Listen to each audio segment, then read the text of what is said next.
Hi കൂട്ടുകാർ, അസ്സലാമു അലൈക്കും വറഹ്മത്തുള്ളാഹി തആല വബറകാതുഹു.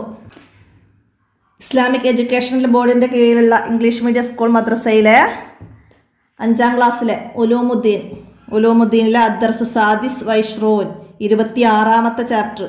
അപ്പോൾ ഇതാണ് നമ്മളെ അവസാനത്തെ ചാപ്റ്റർ വരുന്നത് ഉലൂമുദ്ദീനിൽ. അപ്പോൾ നമുക്ക് വീഡിയോയിലേക്ക് കടക്കാം. ബിസ്മില്ലാഹിർ റഹ്മാനിർ റഹീം. എന്താ അസദുല്ല റളിയല്ലാഹു അൻഹു. ആരാണ് അസദുല്ല എന്ന പേരിൽ അറിയപ്പെട്ടത്? അലി റളിയല്ലാഹു അൻഹു ആണ് അള്ളാഹുവിൻ്റെ സിംഹം എന്ന പേരിൽ അറിയപ്പെട്ടത്. അപ്പോൾ നമുക്ക് പാഠം മനസ്സിലാക്കാം. ഈ ബോക്സ് വായിക്കാം. അള്ളാഹുവും റസൂലും ഇഷ്ടപ്പെടുന്ന ഒരാൾക്ക് നാളെ ഞാൻ ഈ പതാക നൽകും. അദ്ദേഹത്തിൻ്റെ നേതൃത്വത്തിൽ മുസ്ലിങ്ങൾ യുദ്ധം വിജയിക്കും. നബി സല്ലല്ലാഹു അലൈഹി വസല്ലമയുടെ ഈ പ്രഖ്യാപനം സഹാബികളെ ആവേശഭരിതരാക്കി. ഹൈബർ യുദ്ധത്തിൽ യഹൂദികൾ നിർമ്മിച്ച ശക്തമായ കോട്ടകൾ കീഴ്പ്പെടുത്താൻ മുസ്ലിങ്ങൾക്ക് കഴിഞ്ഞിരുന്നില്ല. ഈ സാഹചര്യത്തിലാണ് നബി സല്ലല്ലാഹു അലൈഹി വസല്ലമ ഈ പ്രഖ്യാപനം നടത്തിയത്. സഹാബികൾ ആകാംക്ഷയോടെ കാത്തിരുന്നു. നേരം പുലർന്നു. പ്രമുഖരായ പല സഹാബികളും നബി സല്ലല്ലാഹു അലൈഹി വസല്ലമയുടെ അടുക്കലെത്തി. നബി സല്ലല്ലാഹു അലൈഹി വസല്ലമ ചോദിച്ചു, എവിടെ അലി? അദ്ദേഹം ചെങ്കണ്ണ് ബാധിച്ചു വിശ്രമത്തിലാണ്. അവർ പറഞ്ഞു. ഉടനെ അദ്ദേഹത്തെ വിളിച്ചു. അവിടുത്തെ ഉമിനീര് കൊണ്ട് കണ്ണ് തടവി അലി റളിയല്ലാഹു അൻഹുവിൻ്റെ രോഗം സുഖപ്പെട്ടു. തുടർന്ന് നബി സല്ലല്ലാഹു അലൈഹി വസല്ലമ അലി റളിയല്ലാഹു അൻഹുവിൻ്റെ കയ്യിൽ പതാക നൽകി. ശക്തമായ പോരാട്ടത്തിനു ശേഷം മുസ്ലിങ്ങൾ ഹൈബർ കീഴടക്കി. അലി റളിയല്ലാഹു അൻഹുവിൻ്റെ യുദ്ധ നൈപുണ്യമായിരുന്നു അതിന് വഴിതെളിച്ചത്. ഹൈബർ കീഴടക്കി ആരാണ്? അലി റളിയല്ലാഹു അൻഹു. അലി റളിയല്ലാഹു അൻഹുവിൻ്റെ യുദ്ധ നൈപുണ്യമായിരുന്നു അതിന് വഴിതെളിച്ചത്. ഹൈബർ യുദ്ധം വിജയിക്കാൻ കാരണം എന്തായിരുന്നു? അലി റളിയല്ലാഹു അൻഹുവിൻ്റെ യുദ്ധ നൈപുണ്യമായിരുന്നു. ഉസ്മാൻ റളിയല്ലാഹു അൻഹുവിൻ്റെ ഷഹാദത്തിന് ശേഷം അലി റളിയല്ലാഹു അൻഹുവിനെ ഖലീഫയായി തെരഞ്ഞെടുത്തു. ഷഹാദത്ത് എന്ന് പറഞ്ഞാൽ വഫാത്ത് മനസ്സിലാക്കാം. അന്ന് അദ്ദേഹത്തെക്കാൾ ഖിലാഫത്തിന് അർഹനായി മറ്റാരും ഉണ്ടായിരുന്നില്ല. 10 വയസ്സുള്ളപ്പോൾ അലി റളിയല്ലാഹു അൻഹു ഇസ്ലാം സ്വീകരിച്ചു. കുട്ടികളിൽ ആദ്യമായി ഇസ്ലാം സ്വീകരിച്ചത് അദ്ദേഹമായിരുന്നു.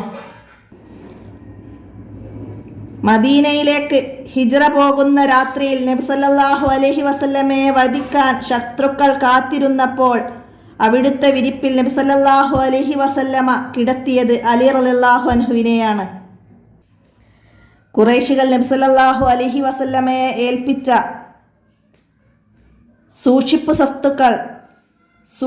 സ്വത്തുക്കൾ ഉടമസ്ഥർക്ക് നൽകാനായി നബി സല്ലല്ലാഹു അലൈഹി വസല്ലമ അദ്ദേഹത്തെയാണ് ചുമതലപ്പെടുത്തിയത്. അതായത് നബി സല്ലല്ലാഹു അലൈഹി വസല്ലമ ഹിജ്റ പോകുമ്പോൾ അലി റളിയല്ലാഹു അൻഹുവിനെ ഏൽപ്പിച്ചു. ഖുറൈശികൾ നബി സല്ലല്ലാഹു അലൈഹി വസല്ലമയെ കാത്തു സൂക്ഷിക്കാൻ അവരുടെ സ്വത്തുക്കളെ ഏൽപ്പിച്ചിരുന്നു. അതൊക്കെ നബി സല്ലല്ലാഹു അലൈഹി വസല്ലമ അലി റളിയല്ലാഹു അൻഹുവിനെ ഏൽപ്പിച്ച് അതൊക്കെ ഖുറൈശികൾക്ക് തിരിച്ചു നൽകണമെന്ന് ചുമതലപ്പെടുത്തി.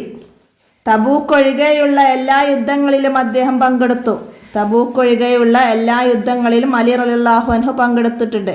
തബൂക്ക് യുദ്ധവേളയിൽ മദീനയിൽ നബി സല്ലല്ലാഹു അലൈഹി വസല്ലമയുടെ പ്രതിനിധിയായി നിർത്തിയത് അദ്ദേഹത്തെയായിരുന്നു. തബൂക്ക് യുദ്ധത്തിൽ അലി റളിയല്ലാഹു അൻഹു പങ്കെടുത്തില്ല. കാരണം എന്തായിരുന്നു? തബൂക്ക് യുദ്ധവേളയിൽ മദീനയിൽ നബി സല്ലല്ലാഹു അലൈഹി വസല്ലമയുടെ പ്രതിനിധിയായി നിർത്തിയത് അലി റളിയല്ലാഹു അൻഹുവിനെയാണ്. അതുകൊണ്ടാണ് തബൂക്ക് യുദ്ധത്തിൽ അലി റളിയല്ലാഹു അൻഹുവിനെ പങ്കെടുക്കാൻ കഴിയാതിരുന്നത്. അപ്പോൾ ഇവിടെയൊക്കെ ചോദ്യം വരുന്നത് അലി റളിയല്ലാഹു അൻഹു പങ്കെടുക്കാത്ത യുദ്ധം തബൂക്ക് യുദ്ധം.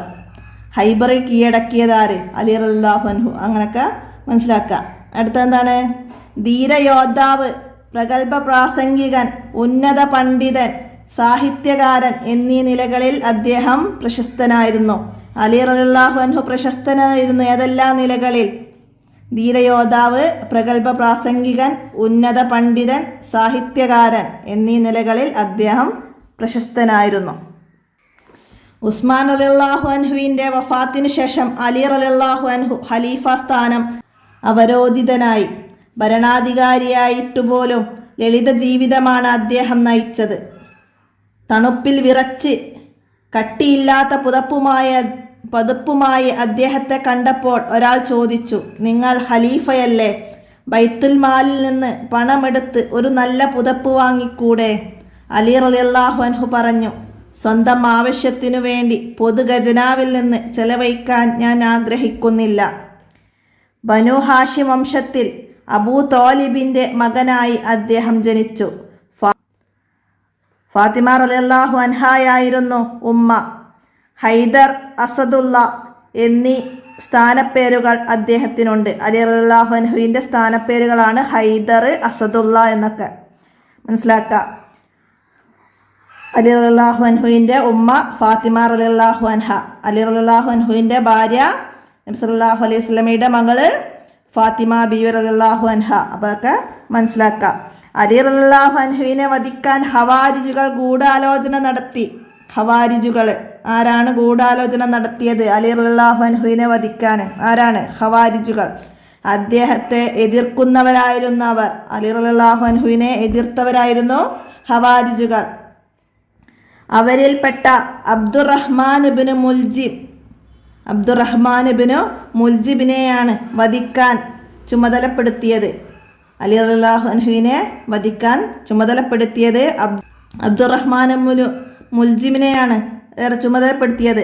കൂഫയിലെത്തിയ അയാൾ റമളാൻ 17 അലി റളിയല്ലാഹു അൻഹു സുബ്ഹി നിസ്കാരത്തിന് ഇറങ്ങുമ്പോൾ നെറ്റിയിൽ വെട്ടി. 3-ാം ദിവസം അദ്ദേഹം വഫാത്താവുകയും ചെയ്തു. സുബ്ഹി നിസ്കാരത്തിന് ഇറങ്ങുമ്പോൾ നെറ്റിയിൽ വെട്ടി 3-ാം ദിവസം അദ്ദേഹം വഫാത്താവുകയും ചെയ്തു. ജനാസ കൂഫയിൽ മറവു ചെയ്തു. ഭരണത്തിൽ ഉമർ റളിയല്ലാഹു അൻഹുവിൻ്റെ മാതൃകയായിരുന്നു അദ്ദേഹം പിന്തുടർന്നത്.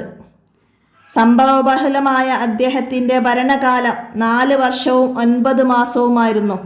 അലി റളിയല്ലാഹു അൻഹു ഭരണം നടത്തിയത് 4 വർഷവും 9 മാസവുമായിരുന്നു.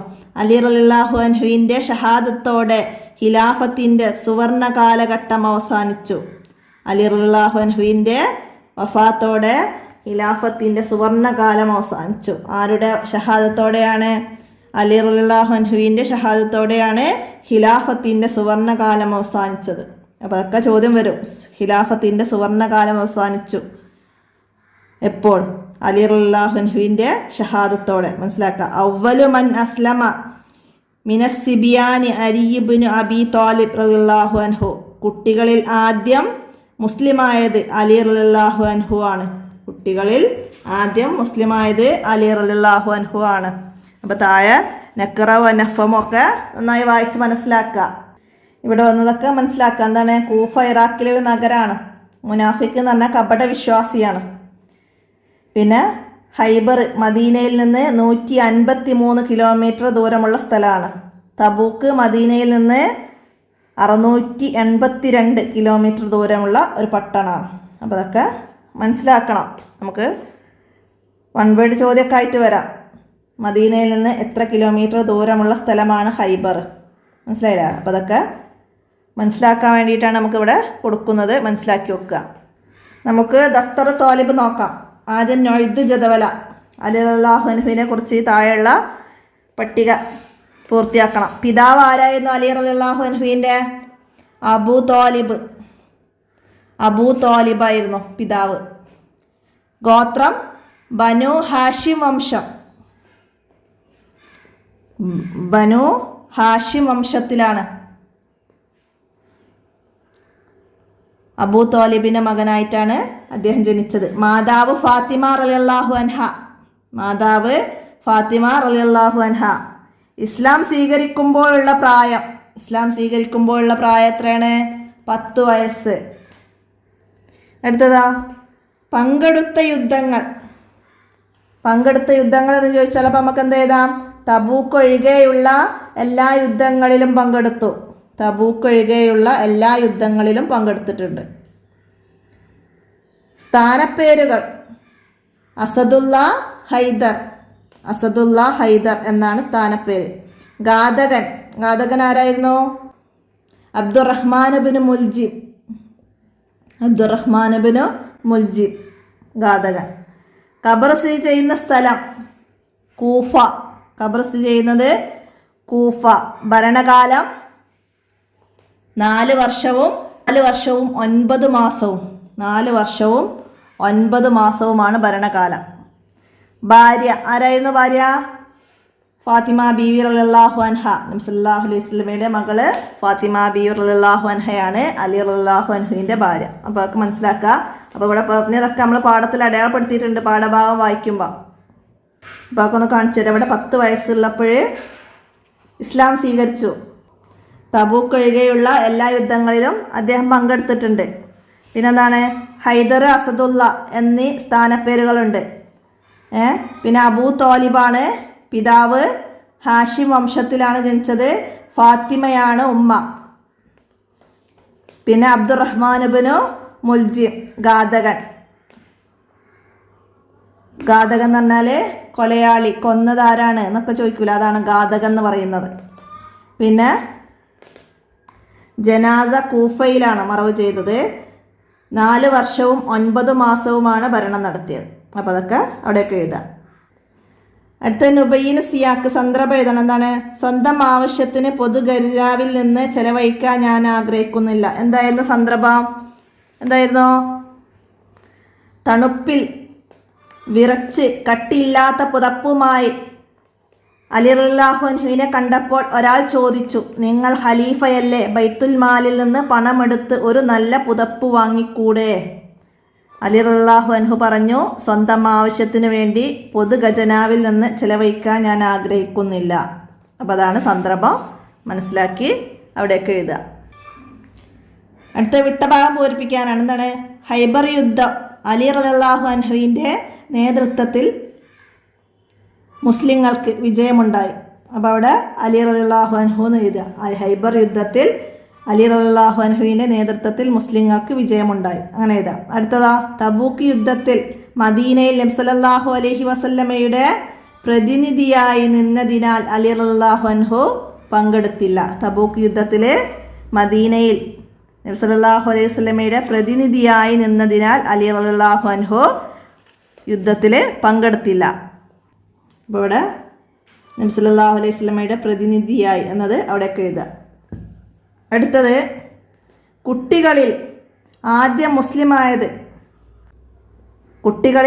മുസ്ലിമായത് അലി റളിയല്ലാഹു അൻഹു ആണ്. അപ്പോൾ അവിടെ അലി റളിയല്ലാഹു അൻഹു എന്ന് അവിടെയും എഴുതുക. അടുത്തതാ, അലി റളിയല്ലാഹു അൻഹുവിൻ്റെ പിതാവ് അബൂ തോലിബ് ആണ്. അബൂ തോലിബാണ് അലി റളിയല്ലാഹു അൻഹുവിൻ്റെ പിതാവ്. അടുത്തത്, ഖവാരിജുകളിൽപ്പെട്ട ഡാഷ് അലി റളിയല്ലാഹു അൻഹുവിനെ വധിച്ചു. ആരായിരുന്നു? അബ്ദുറഹ്മാൻ ഇബ്നു മുൽജിം. അബൂ തോലിബ് എന്ന് നോക്കിയതാ അബ്ദുറഹ്മാൻ ഇബ്നു മുൽജിം, അത് എഴുതാം. അലി റളിയല്ലാഹു അൻഹുവിൻ്റെ ഷഹാദത്തോടെ ഡാഷിൻ്റെ സുവർണകാലം അവസാനിച്ചു. എന്തിനായിരുന്നു? ഖിലാഫത്തിൻ്റെ സുവർണകാലം അവസാനിച്ചു. ഖിലാഫത്തിൻ്റെ, അത് അവിടെയൊക്കെ എഴുതാം. അടുത്ത നുജിബ് ചോദ്യങ്ങൾക്ക് ഉത്തരം എഴുതാനാണ്. നബി സല്ലല്ലാഹു അലൈഹി വസല്ലമ ഹിജ്റ പോകുമ്പോൾ അലി റളിയല്ലാഹു അൻഹുവിനെ എന്താണ് ഏൽപ്പിച്ചത്? എന്തായിരുന്നു ഏൽപ്പിച്ചിരുന്നത്? അടയാളപ്പെടുത്തിയിട്ട് എഴുതുക. ഖുറൈശികൾ നബി സല്ലല്ലാഹു അലൈഹി വസല്ലമയെ ഏൽപ്പിച്ച സൂക്ഷിപ്പു സ്വത്തുക്കൾ ഉടമസ്ഥർക്ക് നൽകാനായി നബി സല്ലല്ലാഹു അലൈഹി വസല്ലമ അലി റളിയല്ലാഹു അൻഹുവിനെയാണ് ചുമതലപ്പെടുത്തിയത്. അപ്പോൾ അവിടെ മനസ്സിലാക്കിയതാ. ഇതൊരു ഇമ്പോർട്ടൻ്റ് ക്വസ്റ്റ്യൻസ് ആണ്, എക്സാമിനൊക്കെ വരാറുണ്ട്.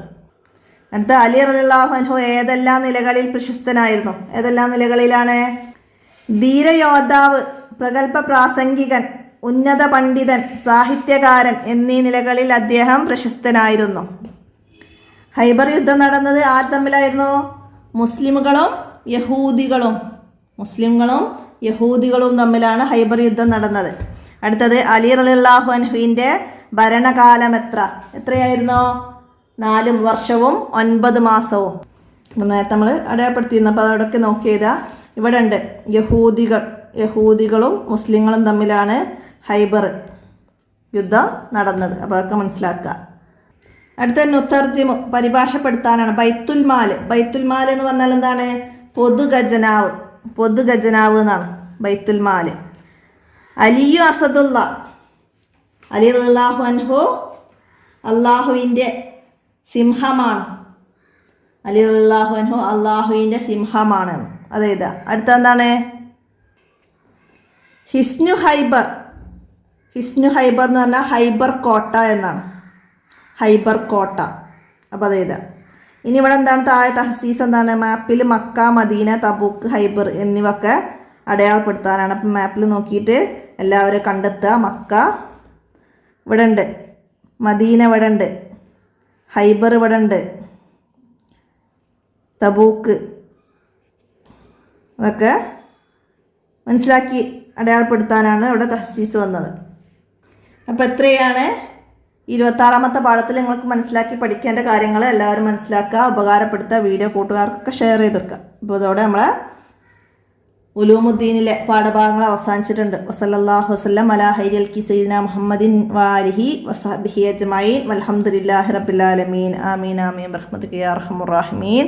വീഡിയോ അവസാനിപ്പിക്കുകയാണ്. അസ്സലാമു അലൈക്കും വറഹ്മത്തുള്ളാഹി വബറകാതുഹു.